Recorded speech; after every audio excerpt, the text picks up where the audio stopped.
মনে মনে থাক, বেছি চিঞৰ বাখৰ নকৰিবি। তোক মই যিমান টকা দিম নহয়, সেই টকাৰে তই এহাল নহয়, তোৰ নিচিনা 15 হাল বলদ গৰু কিনিব পাৰিবি। নমস্কাৰ বন্ধু বান্ধৱীসকল, আজি মই ৰোহিণ ফুকনে পুনৰ আন এটি ভিডিঅ'লৈ আপোনালোকক স্বাগতম জনাইছোঁ। মই এই চুপ থাক বুলি আপোনালোকক কোৱা নাছিলোঁ, ৰাইজ বেয়া নাপাব। এয়া এটা নাটকৰ সংলাপ হয় আৰু এই ৰূপতে মোক এই নাটকখনত দেখা পাব।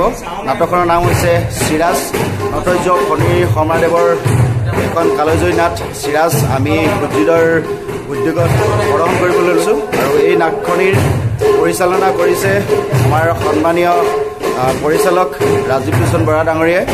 আৰু এইখন সচৰাচৰ যেনেধৰণে উপস্থাপন কৰা হয় তাতকৈ অকল পৃথক ৰূপত তেখেতে উপস্থাপন কৰিব। গতিকে চাই নিশ্চয় ভাল পাব। ক্ষন্তেক পিছতে মই নাটখন আপোনালোকৰ মাজলৈ আগবঢ়াই দিম, আপোনালোকে মোৰ ভিডিঅ'টো চাই গৈ থাকিব। বৰ্তমান আমাৰ সকলোৰে মেকআপ চলি আছে আৰু কিছুমানে মেকআপ লোৱা নাই। আহকচোন তেওঁলোকৰ লগত আমি এবাৰ পৰিচয় হওঁ। প্ৰথমতেই মই আপোনালোকক মোৰ সহধৰ্মিনীক আপোনালোকক চিনাকি কৰাই দিব বিচাৰিছোঁ। এয়া মোৰ সহধৰ্মিনী। মই বৰুৱানী চৰিত্ৰত অভিনয় কৰিছোঁ আৰু মোৰ নামটো মানসী। মই যিহেতু বৰুৱা, গতিকে মোৰ সহধৰ্মিনীৰ চৰিত্ৰ কৰিছে বৰুৱানী। নে নাটকখন কেনেকুৱা লাগিছে?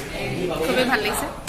মোৰ প্ৰথম অভিজ্ঞতা নাটকৰ, যিহেতু মই আগতে কৰিছোঁ, বিয়া হৈ অহাৰ পাছত প্ৰথমবাৰৰ কাৰণে। সচৰাচৰ যেনেকৈ চিৰাজ নাটকখন সৰ্বসাধাৰণ ৰাইজৰ দেখা পাইছে, কিন্তু আমাৰ নাটকখন এইবাৰ কিছু ব্যতিক্ৰম হ'ব, অলপ ব্যতিক্ৰমী বুলিয়ে ক'ব লাগিব ৰাজবিদাৰ পৰিচালনাত। গতিকে এই কিবা কিবি দেখা পাব ইয়াত কৰি নিশ্চয় ভাল লাগিছে হয় নাই? মোৰতো নিশ্চয় ভাল লাগিছে। মই এতিয়া ৰাজীৱ দা আমাৰ মাজত আছে, আমাৰ পৰিচালক ৰাজীৱ দাৰ ওচৰলৈ যাম। এয়া আমাৰ পৰিচালক ৰাজীৱ দা। এতিয়া প্ৰথমতে মই ৰোহিণ ফুকন ব্লগছলৈ আপোনাক স্বাগতম জনাইছোঁ। ৰাজীৱ দাই বহুত দিনৰ পৰাই মাকুমৰ লগত জড়িত হৈ আছে আৰু এইবাৰ আপুনি নাটখন পৰিচালনা কৰিছে, চিৰাজ নাটখন। সচৰাচৰ আমি দেখি থকা নাটখনতকৈ এইবাৰ অকণমান বেলেগ ধৰণে হৈছে, এই বিষয়ে আপুনি কিবা ক'ব নেকি? নহয়, আচল কথা হ'ল চিৰাজ এখন কালজয়ী নাটক, নটসূৰ্য ফণী শৰ্মাদেৱৰ অমৰ সৃষ্টি। আৰু এই নাটকখনৰ আচলতে বেলেগ কৰিব নোৱাৰি, কিন্তু যিহেতু বিভিন্ন ঠাইত বিভিন্ন দলে মঞ্চস্থ কৰিয়েই থাকে, সেইকাৰণে আমি উপস্থাপন কৰিবলৈ যাওঁতে পৰিচালক হিচাপে তাত কিছু নতুনত্ব দিবলৈ চেষ্টা নিশ্চয় কৰিবই লাগিব।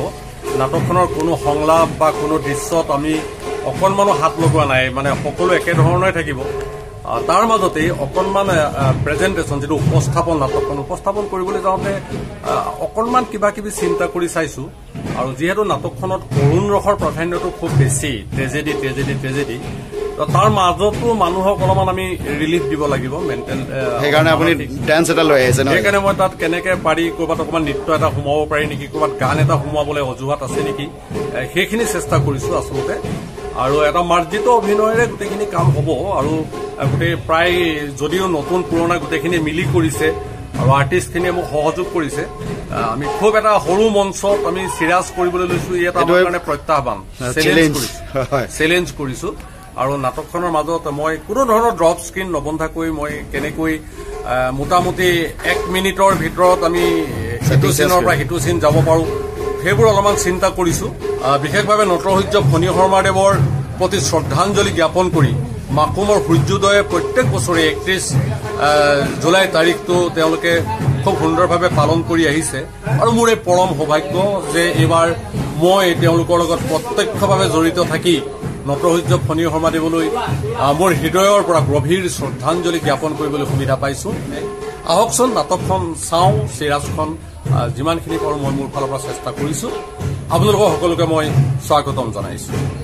নমস্কাৰ, মোৰ নাম শ্ৰী শান্তনু গোস্বামী। মই চিৰাজ নাটখনিত চিৰাজ চৰিত্ৰ অভিনয় কৰিছোঁ। নমস্কাৰ, মোৰ নাম ধৰিত্ৰী গগৈ। বহুত ভাল লাগিছে আজি। মই সৰজুৰ নমস্কাৰ, মোৰ নাম শ্ৰীমতী আকাংক্ষা বৰুৱা। মই গণিত চৰিত্ৰত অভিনয় কৰিছোঁ। ধন্যবাদ। মই ভাতেমাৰ ৰোলত কৰিছোঁ। মোৰ নাম জ্যোতিৰেখা দত্ত। মই কাজল চৌধুৰী। মই চিৰাজ নাটকখনত আটাউৰ চৰিত্ৰখন মই কৰিম বুলি ওলাই আহিছোঁ। নমস্কাৰ, মোৰ নাম শ্ৰী হেমান্ত গগৈ আৰু মই অনিল চৰিত্ৰটিত অভিনয় কৰিছোঁ। গৌতম বৰকটকী মই আগুনাৰ চৰিত্ৰত অভিনয় কৰিছোঁ মোৰ নাম শ্ৰী প্ৰাঞ্জল কুমাৰ দত্ত মই চিৰাজ নাটকৰ সুবিমল ফুকনৰ চৰিত্ৰত অভিনয় কৰিছোঁ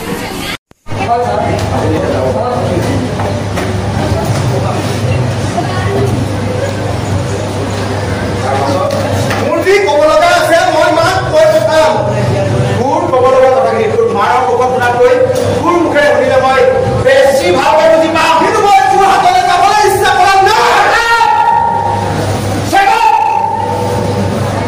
তোৰ ইচ্ছা আৰু অনিচ্ছাৰ ওপৰত সকলো নিৰ্ভৰ নকৰে তোৰ ইচ্ছাক মই আজিলৈকে অসন্মান কৰা নাই মোৰ ইচ্ছাক সন্মান কৰাটো মই বিচাৰোঁ কিন্তু জোৰ হাতলৈ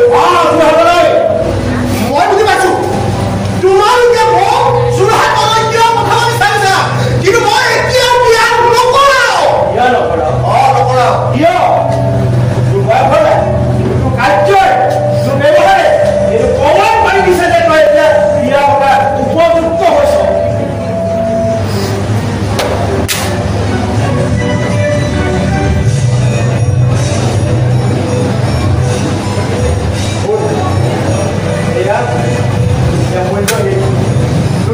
অৰ্থহীন গতিকে নিজৰ চৰিত্ৰক নিজে গঠন কৰিব নোৱাৰো এয়া কোনো অৰ্থ নাই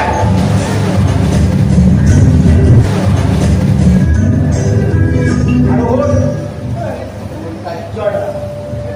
মোৰ যদি 1 ইঞ্চি তল হ'বলৈ হয় নহয় মইতো কেতিয়াও ক্ষমা নকৰিম মই কেতিয়াও ক্ষমা নকৰিম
একদম সত্য কৈছে বিৰাট ধুনীয়া ফুলনিখনতকৈও কিন্তু সেই ফুল ফুলি থকা জনী বেছি ধুনীয়া হৈছে নহয় নে বাৰু এই পৰিমণ্ডলত যদি সেই ফুলৰ ডালত পৰি চব পুলি চৰাই এটাই চুকুকে মাতি থাকিলেহেঁতেন নহয় বাপেকে এই সৌন্দৰ্য সৌন্দৰ্য কোনো একেবাৰে চমৎকাৰ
শুই থাকোঁতে পিতাৰৰ কথা শুনিছ মই ক'ব নোৱাৰিম আৰু মোক লুকুৱাই টোপনিৰ ভাও কৰিছো আই কিন্তু আজি মোৰ হাতবাল ভাল নাই শুনিছে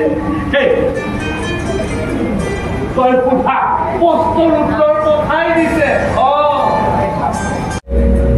আমি কি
দাৱাই পাতি যায় নে একদম সুস্থ ছোৱালী ভাল কৰি আনি পাৰি খুৱাই দিয়ক পুৰা ঠিক হৈ আপোনাৰ নাই ঠিক নালাগে এইবোৰ কামত আপোনাক এই অজিনাকে ছোৱালীজনী প্ৰতি যিটো গৰম দেখাইছে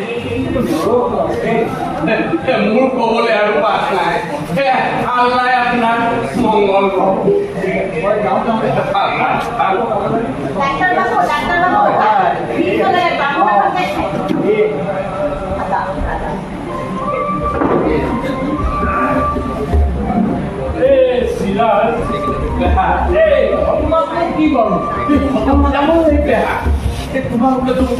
সজাৰৰ আগনৰ দায়িত্ব ভাগ আজি মই দুখ পোকালিছে বুলি মই দি পাৰোঁ ডক্টৰ বিনয় চৌধুৰীত অভিনয় কৰিছিলোঁ খুব ভাল এক অভিজ্ঞতা হ'ল ভাল লাগিল গোপাল দত্ত আৰু মই কন্দৰ্পৰ চৰিত্ৰটো অভিনয় কৰিছিলোঁ। দেখিলে আৰু নাটকখন গোটেইখন আপোনালোকে ইউটিউবত দেখিবলৈ পাব। বিৰাট ভাল লাগিলে। মাকুম এখন পূৰ্ণাংগ নাটক কৰিছে আৰু সকলোৱে কষ্ট কৰিছে অভিনেতাসকলে। বৰুৱা বৰুৱানী কন্দৰ্প চৰিত্ৰটো মই নিজে কৰিছোঁ, সৰজু চৰিত্ৰটো কৰিছে, সীতাৰ চৰিত্ৰটো কৰিছে, সাবিত্ৰীয়ে কৰিছে, খুব ধুনীয়া কৰিছে সকলোৱে। আৰু নাট্য চৰ্চা হৈ থাকিব লাগে। নাটকখন গোটেইখন যদি আপোনালোকে ভিডিঅ'ত চাই তেতিয়া গম পাব বিৰাট ধুনীয়া হৈছে আৰু আগলৈও মাকুমত যাতে নাট্য চৰ্চা হৈ থাকে সেইটো আমি কামনা কৰিছোঁ। ধন্যবাদ। এইজন আমাৰ ছুপাৰ হিৰো, নামটো কৈ দিয়া। আচ্ছা, আমাৰ এইজন হৈছে আমাৰ শিশু নাটৰ কৰ্মশালাৰ প্ৰশিক্ষক আছিলে। আমাৰ নাটখন চাই কেনে পালা? বহুত ভাল লাগিল। সঁচাই নে? বহুত বেছি ভাল লাগিল। যিমান ওপৰত কষ্ট কৰিব আছিলে কৰিলোঁ। হয়, এজনে আমাৰ আজি নাটখনৰ মেইন মানুহ, আমাৰ ছেটিংছৰ মেইন মানুহ আছিলে। এইফালেও সুধি ল'ম নামটো। আচ্ছা, ঘৰ ৰূপাইৰ পৰা চাব আহিছে। কেনে পালে আমাৰ নাট? ধন্যবাদ। আমাৰ চিৰাজৰ বেকগ্ৰাউণ্ডত থকা মেইন মানুহ এইজন, নামটো কৈ দিয়া। নাম বিপঞ্জিত গগৈ। ভাল লাগিলে। মাকুমত বহুত দিন থাকিলে। চিৰাজ নাটকখনৰ লগতো জড়িত হ'লোঁ। ভাৰতী বাইদেউ নমস্কাৰ। এইটো আপুনি নাটখন সম্পূৰ্ণকৈ চালে, কেনেকুৱা পালে? নাটকখনৰ বিষয়ে মোৰ ক'বলগীয়া একো নাই। ইমান অকণমানি মঞ্চটোত ইমান দুৰ্দান্ত অভিনয় বুলি মই কওঁ, মানে শ্ৰেষ্ঠ। এই বছৰে মাকুমৰ 24 বৰ্ষৰ শ্ৰেষ্ঠ নাট। আমাৰ মাকুম ৰেলৱে হাইস্কুলৰ ৰিটায়াৰ্ড প্ৰিন্সিপাল, আপোনাৰ নামটো কৈ দিয়ক। দীপক কুমাৰ ইন্দু। কি চৰিত্ৰত অভিনয় কৰিছে? মই ডক্টৰ এটা ৰোল কৰিছিলোঁ এটা চিনত। আৰু কেনে মানে আচৰিত, মানে ইমান ভাল লাগিছে যে আমাৰ স্কুলতে আমি চিৰাজ নাটক কৰিছিলোঁ তাতে 28 বছৰ আগত। মই এটা সৰু ৰোল আছিলে তাতে, কিন্তু এই নাটকটো এনেকুৱা কালজয়ী নাটক যে ইয়াৰে অভিনয় কৰা প্ৰতিটো শিল্পীয়ে ধুনীয়া এক্টিং কৰিছে। ৰিহাৰ্চেলতকৈ বেছি কৰিছে, ভাল এক্টিং কৰিছে। চকুৰ পানী ওলাই গৈছে আৰু চবেই আৱেগিক হৈ দৰ্শকসকলে চাবলৈ প্ৰতিটো শিল্পী অভিনেতাৰ শুভেচ্ছা থাকিল আৰু পৰৱৰ্তী জীৱনৰ আৰু উন্নতি কৰক, মাকুমৰ নাম চাৰিওফালে বিয়পি কৰক, সকলোকে শুভেচ্ছা জনাইছোঁ। ধন্যবাদ। ধন্যবাদ। মুণ্ডা এইজন হৈছে আমাৰ সূৰ্যোদয়ৰ বৰ্তমানৰ ছেক্ৰেটেৰী। নমস্কাৰ। তাৰপিছতে মুণ্ডাৰ কি চৰিত্ৰত অভিনয় কৰিব? মই চিৰাজৰ গাঁৱৰ গঞা এজন হৈছিলোঁ। তেখেতে বহুত ব্যস্ততা, কাৰণ গোটেই কামখিনি এখেতৰ নহয় সহায় সকলোৱে কৰিছে, সেইটো বুজি পাইছোঁ। কিন্তু মেইন গধুৰ দায়িত্ব এটা বহন কৰাৰ বাবে এখেতে বহুত ডাঙৰ চৰিত্ৰ কৰিব নোৱাৰিলে, এটা সৰু চৰিত্ৰত কৰিলে, কিন্তু বহুত ভাল কৰিছে। ধন্যবাদ। ধন্যবাদ। দিলীপ কাকতি কি চৰিত্ৰত অভিনয় কৰা হৈছে? মই জামাদাৰ চৰিত্ৰত অভিনয় কৰিছিলোঁ। জামাদাৰ চৰিত্ৰত। কিন্তু এইজন হৈছে আমাৰ বেকগ্ৰাউণ্ডৰ মেইন মানুহ, যিটো মঞ্চত আমি উঠি অভিনয় কৰি আছিলোঁ। এই মঞ্চটো এই দিলীপ কাকতিৰ প্ৰচেষ্টাতে অকলশৰে ইয়াতে কামখিনি এওঁ কৰিছে। গতিকে মানে ৰোহিণ ব্লগছ ফালৰ পৰা মই বহুত ধন্যবাদ জ্ঞাপন কৰিছোঁ। মই আপোনাৰ এই ৰোহিণ ব্লগ ফালৰ পৰা ময়ো নিজৰ ফালে আপোনাক শুভেচ্ছা দিছোঁ। ধন্যবাদ। এই হেৰিটো দীৰ্ঘায়ু হওক। Thank you. এগৰাকী দৰ্শক পাইছোঁ, মই এতিয়া জানিব বিচাৰিম আমাৰ নাটকখন চাই কেনে পালে? বহুত ভাল লাগিলে। আগলৈ যাতে এনেকুৱা নাটক আমি দেখিবলৈ পাওঁ। ধন্যবাদ। বহুত ভাল লাগিলে। ধন্যবাদ। নাটখন উপভোগ কৰিলে কেনেকুৱা পালে? খুব ধুনীয়া, ভাল লাগিছে। সকলো ধুনীয়া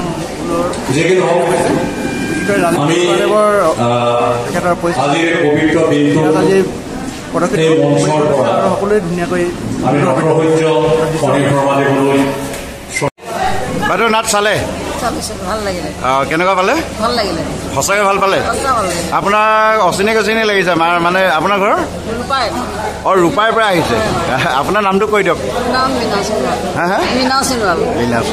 বহুত ধন্যবাদ। মন্তব্য লৈ আছো। আমাৰ নাটখন চাই কেনে পালে? ভাল লাগিলে, একদম কালিও ভাল লাগিলে, আজি ভাল লাগিলে। আচ্ছা, আপোনাৰ ঘৰ? মোৰ ঘৰ গান্ধীনগৰ। আপোনাৰ নামটো? তপন চন্দ্ৰ বৰঠাকুৰ। আচ্ছা, থেংক ইউ। বাইদেউ নাট চাই কেনেকুৱা পালে? ভাল লাগিল। আপোনাৰ ঘৰ?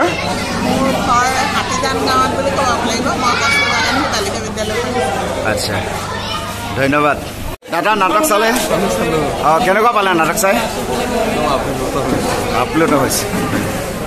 দাদা নাটক চালে কেনেকুৱা পালে নাটক চাই সুন্দৰ লাগিলে হয় ভৱিষ্যতলৈ উজ্জ্বল হওক তাৰে কামনা কৰিলোঁ আপোনাৰ নামটো ৰঞ্জন কুমাৰ দাস আচ্ছা কোন জেগাত ঘৰ আপোনাৰ মই বস্তু মই হাতীজান গাঁৱত থাকোঁ হাতীজান গাঁও মিষ্টাৰ বৰুৱা আৰু নামটো কৈ দিয়ক সম্পূৰ্ণ নামটো খোকন বৰুৱা আৰু এখেত আমাৰ চাউণ্ড অপাৰেটৰ মানে চাউণ্ড অনাৰ হয় এখেতৰ চাউণ্ডতে আজি আমি নাটকখন কৰি উঠিলোঁ নাটকখন চাই কেনে লাগিলে নাটকখন চাই মোৰ বৰ ভাল লাগিছে সূৰ্যদা নাট্যগোষ্ঠীৰ লগত একেলগত জড়িত আছে বহুত বছৰৰ পৰাই বহুত বছৰৰ পৰা নাওদা আজি নাওদাৰ নাম ল'ব লাগিব আগতে নাওদা আছিলে আজি নাওদা নাই দাদা বুদ্ধি দাদাৰ সলনি আজি খোকন দা আহিছে আৰু নাৰুদাক আজি নাম ল'ব লাগিব আমাৰ নাৰুদাই প্ৰত্যেক বছৰ আমাৰ হুজুৰিৰ লগত জড়িত আছিলে এতিয়া নাৰুদা য'তে আছে তাতে শান্তি থাকক আজি হুজুৰিৰ ফালৰ পৰা নাৰুদালৈ আমি এটা কণ্ডলেঞ্চ জ্ঞাপন কৰিছোঁ এখেত আমাৰ বছ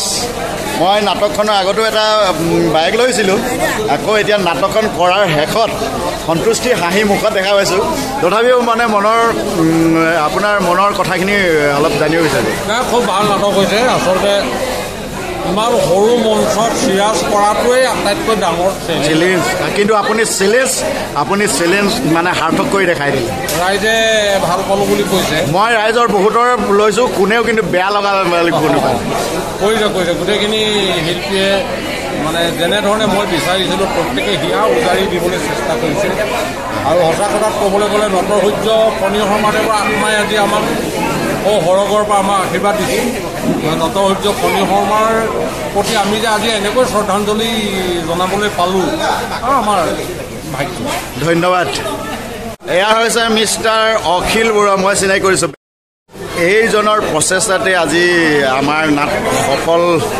হ'ল বুলি কৈছোঁ অখিল তোৰ ফালৰ পৰা তই ক কিবা এটা মই কি ক'ম প্ৰথমতে ক তই কি চৰিত্ৰত অভিনয় কৰিছিলি মই এটা বুঢ়া চৰিত্ৰত কৰিছিলোঁ আৰু শেষত এজন মানে মদাহী চৰিত্ৰত অভিনয় কৰিছিলোঁ কলিকতাৰ মানে double part bus double part কৰা আমাৰ আজি চিৰাজ নাটকত ডাবল পাৰ্ট কৰা এক নম্বৰ ব্যক্তি অকল এইজনেই আছে মই ডাবল পাৰ্ট আচ্ছা অকণ চুটিকে অকণমান এই প্ৰস্তুতিটোৰ বিষয়ে আৰু আজি সফলতা বিফলতাৰ বিষয়ে কিবা অকণমান মোৰ দৰ্শকক আমাৰ যিটো সতীৰ্থ সকলোৱে মিলি আমি 31 জুলাই প্ৰতিষ্ঠা দিৱসটো পাতোঁ আৰু আমি ক'লোঁ এখন নাটক কৰিমেই কৰা হয় প্ৰত্যেক বছৰ এইবাৰ ভাবিলোঁ কি কৰিম চিৰাজ কৰিম চিৰাজ মানে সমন্বয়ৰ এটা প্ৰতীক ভাবিলোঁ ফণী শৰ্মা দিৱসত তেওঁ নাটকখন কৰিবলৈ ভাল লাগিলে বহু নাটকৰ ভিতৰত আমি চিৰাজখন নিৰ্বাচন কৰিলোঁ আৰু সেয়ে আমি চিৰাজ কৰিলোঁ এতিয়া সফল হ'লোঁ বুলি ভাবানে নিশ্চয় যথেষ্ট সফল হৈছোঁ যথেষ্ট নহয় পাব্লিকৰ অপিনিয়ন লৈছোঁ মানে ৰাইজৰ মন্তব্য বহুতৰ ল'লোঁ ডুমডুমাৰ কিছুমান চাব আহিছে তই হয়তো গম নাপাওঁ মই এতিয়া অচিনাকি মোক পাই মই চিনাকি হ'লোঁ ডুমডুমাৰ পৰা আহিছে মানে তেওঁলোকে আমাৰ এই নাটখন চাই অত্যন্ত সুখী মানে কৈছে পৰৱৰ্তী আকৌ যদি সেইটোৱে আমি যিহেতু আমাক আনে চাই আছে আমি কি কৰিছোঁ নাজানো আমি এতিয়া গম পাইছোঁ মই যিখিনি কথা কৈছোঁ আনে চাব আৰু এতিয়া মই নমস্কাৰ কোৱা মোৰ চেনেলটোৰ বিষয়ে কিবা এটা কয় না এই চেনেলটোৱে আমাৰ ৰহিম চিপি যি চেনেল হৈছে ই এক সুদূৰপ্ৰসাৰী হওক আৰু আমাৰ যিবোৰ সুস্থ প্ৰতিভাক বিকশিত কৰাত অৰিহণা যোগায় বহুত ধন্যবাদ এয়া যে লগত আছে কাজল চৌধুৰী এই আপাৰৰ চৰিত্ৰত অভিনয় কৰিছিলে এতিয়া মই আজি মোৰ ব্লগটো ইয়াতে সামৰণি মাৰিম যিহেতু মই আপোনালোকক সকলোকে কৈছোঁ আমি একেলগে কৰা আমাৰ ভৱেন চাৰিঙাপুৰ আপোনাৰ চেনেলটোৰ নাম ৰহিম ফুকন ব্লগ আপোনালোকে ছাবস্ক্ৰাইব কৰিব চাব আৰু তাৰ মাজত কিন্তু আপুনি সদায় প্ৰতিভাৰ সন্ধানেই পাব সেইটো কাৰণে চবকে কৰি লওঁ যে আপোনালোকে ছাবস্ক্ৰাইব কৰিব মৰম কৰিব আৰু আজি মোৰ ব্লগটো মই ইমানতে সামৰণি মাৰিছোঁ আগৰ ব্লগটো আপোনালোকে বহুত মৰম দিছে গতিকে মোৰ এই ব্লগটো মৰম দিব বুলি আশা ৰাখি মোৰ আজি ব্লগটো ইমানতে সামৰণি মাৰিছোঁ ধন্যবাদ শুভৰাত্ৰি